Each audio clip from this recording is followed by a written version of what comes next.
جمعے کے دن ایک مولوی نے خطبے میں فرما ڈالا کہ عورت کے ایک ایک بال کے نیچے 20 مکاریاں چھپی ہوتی ہیں۔ ایک دیہاتی کسان نے یہ سنا تو گھر آ کر اپنی اچھی بھلی بیوی کا سر گنجا کر ڈالا، حالانکہ اس کی بیوی نے کبھی اوٹ پٹانگ فرمائش نہیں کی تھی، فرشتہ صفت خاتون تھی۔ خیر بیوی کو بہت دکھ ہوا اور پوچھا آپ نے ایسا کیوں کیا؟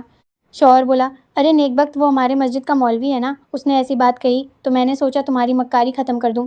عورت بہت اداس ہوئی اور اپنے دل میں سوچا کہ اس بیوقوف کو اصل مکاری دکھانی پڑے گی اور شوہر سے بدلہ لینے کی ٹھانی۔ عورت اگلے روز باہر گئی اور 3 کلو مچھلی خرید کر کھیتوں میں چلی گئی اور مچھلیوں کو کھیتوں میں جگہ جگہ مٹی میں دبا دیا اور ایک چھوٹی مچھلی کو دھاگا ڈال کر اپنے گلے میں ڈالا اور گریبان میں چھپا دیا۔ اس کا شوہر جب کھیتوں میں پہنچ کر کام شروع کرنے لگا تو اس کو جگہ جگہ سے مچھلیاں ملنا شروع ہوئی۔ اس نے تمام مچھلیوں کو اکٹھا کر کے تھیلی میں ڈالا اور گھر پہنچ کر بیوی بنائے تھے کو تھما دیا کہ لو آج مچھلی پکائیں گے۔ بیوی نے کہا مچھلی کہاں سے آئی اس ٹائم؟ شوہر بولا کھیتوں میں ہاتھ لگی ہیں۔ بیوی نے اچھا کہہ کر مچھلی لے جا کر کہیں چھپا دی اور دوسرے کام کاجوں میں مصروف ہو گئی۔ کھانے کے ٹائم پر شوہر نے پوچھا کھانا لاؤ تو بیوی بولی گھر میں کچھ ہو تو پکاؤں گی نا۔ شوہر نے گرج کر کہا اوئے میں مچھلی تو لایا تھا پکانے کے لیے۔ بیوی بولی کون سی مچھلی؟ شوہر وہی جو میں نے کھیتوں میں پکڑی تھی۔ بیوی نے اپنے بھائیوں کو پیغام بھیجا کہ جلدی آ جاؤ میرا شوہر پاگل ہو گیا ہے۔ اس کے بھائی آئے تو پوچھا کیا ہوا ہے تو بولی کل سے عجیب حرکتیں کر رہا ہے، مجھے گنجا بھی کر ڈالا۔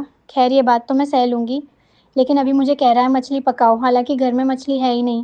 اس کا شوہر بیوی کو مارنے کو لپکا، لیکن بیوی کے بھائیوں نے پکڑ لیا تو شوہر بولا جھوٹ نہ بولو، میں نے خود لا کر دی تھی تمہیں۔ بیوی بولی چلو ٹھیک میں مانتی ہوں، لیکن میرے بھائیوں اس سے یہ تو پوچھو مچھلی آئی کہاں سے؟ شوہر بولا میں کھیتوں سے پکڑ کر لایا تھا۔ بیوی بولی لو کھیتوں میں کہاں سے مچھلی آ گئی؟ شوہر بیوی کو مارنے کے لیے پھر آگے بڑھا، لیکن اس کے بھائیوں نے شوہر کو رسی کے ساتھ کرسی سے مضبوطی سے باندھ لیا۔ بیوی نے گریبان سے مچھلی نکال کر شوہر کو دکھائی اور ایک دم پر چھپا لیا۔ شوہر چیخ کر بولا وہ دیکھو مچھلی۔ بیوی بولی یہ پاگل پن کا دورہ تو بڑھتا جا رہا ہے۔ وہ کچھ دیر بعد پھر سے مچھلی مچھلی کرنے لگتا جو اس کو بیوی دکھا رہی تھی۔ بھائیوں کو یقین ہو گیا تھا کہ ان کے جیجا پاگل ہو گئے ہیں، اس لیے وہ ڈاکٹر کو لینے چلے گئے اور بیوی اور شوہر اکیلے رہ گئے۔ تو بیوی نے مسکرا کر کہا یہ ہوتی ہے مکاری جو بالوں سے نہیں دماغ سے ہوتی ہے۔ اب پاگل کھانے جانا ہے یا ماچھی مانگو گے؟